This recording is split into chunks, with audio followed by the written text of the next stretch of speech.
Hello, James Andrew here, recording for CheapAssMTG. I'm going to be playing some Standard today. Departure from my usual limited videos. And I want to record this deck. So it's Aetherflux Reservoir combo.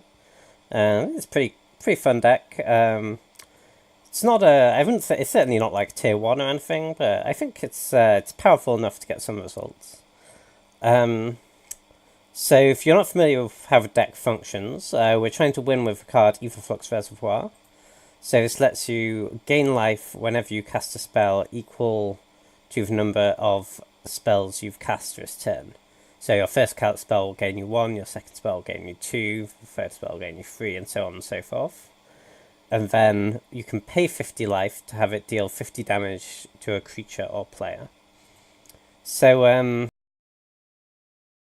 off this, we need to play a huge number of spells in one turn. In order to get to 50 life and kill our opponents.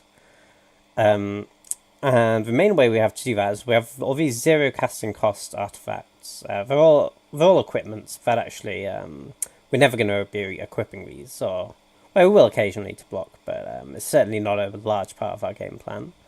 The main reason they're there is because they can be cast for free, and we can bounce them back to our hand and then recast them, allowing us to cast a huge number of spells in total in one turn. The main ways we're about to get back to our hand is Paradoxical Outcome. This lets you return non-land permanents, and you draw cards equal to the number of permanents you return. So this restocks our hand, this lets us re-trigger Reservoir a bunch of times, and hopefully win the game. Now, additions this deck got in Aether Revolt. The biggest one I think is Sram, Senior Edificer. It's the main reason we're playing white in this deck. This says whenever you cast an equipment or vehicle spell, you draw a card. So it turns all our do-nothing, 0 casting cost artifacts into cantrips, which is very nice.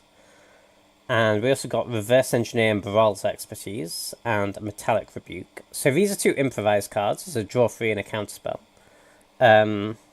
So having all these 0 cast cost equipments obviously powers this out, as well as Thraben Inspectors and Prophetic Prisms. And Baral's Expertise is, in some scenarios, like a mini Paradoxical Outcome. When you're going off, you can bounce stuff back to your hand and play stuff again. But it can also catch you up from behind, which is something this deck kind of lacks otherwise. So, for example, if you're getting beaten down by a green-black deck with huge creatures, you can play this, bounce their 3 biggest creatures, and play your Reservoir for free, which is a pretty big swing. And yeah, we just have Metallic Rebukes. We need some interaction. This is a nice sort of... It has several roles. It can play as a normal counterspell and try and take out a threat.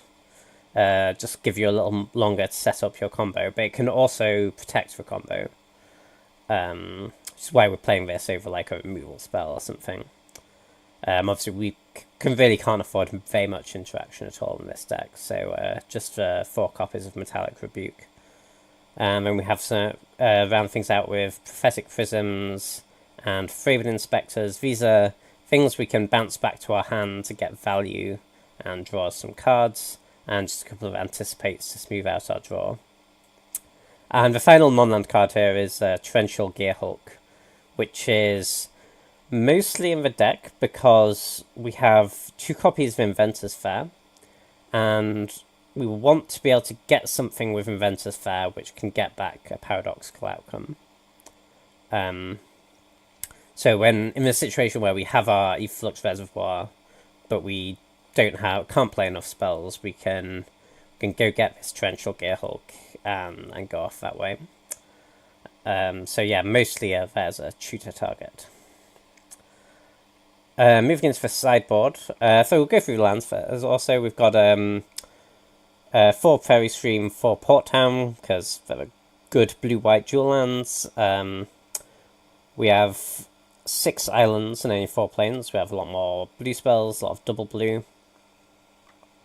And we have 2 Ether Hubs. Now, we're not really generating any more energy, but because we have quite a lot of colourless mana in our deck, just a land which taps for coloured mana once and coming into play untapped is actually fine. So we really don't want to be playing tap lands in a deck like this. And the 2 Inventor's Fair I've already talked about. It would be great to be able to play more of these, but we're only playing 22 lands total because we're playing a few cantrips, so don't want to put too much strain on the colour requirements.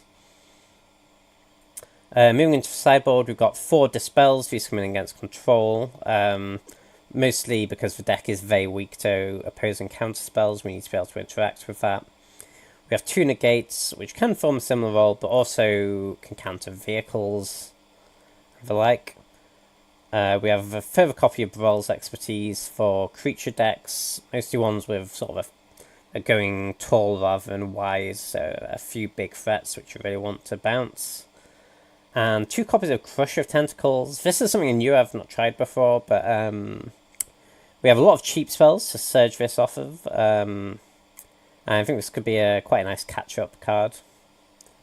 Especially, people aren't really going to have murders or anything in their deck post-board against us, so the 8/8 could actually prove to be quite a big roadblock.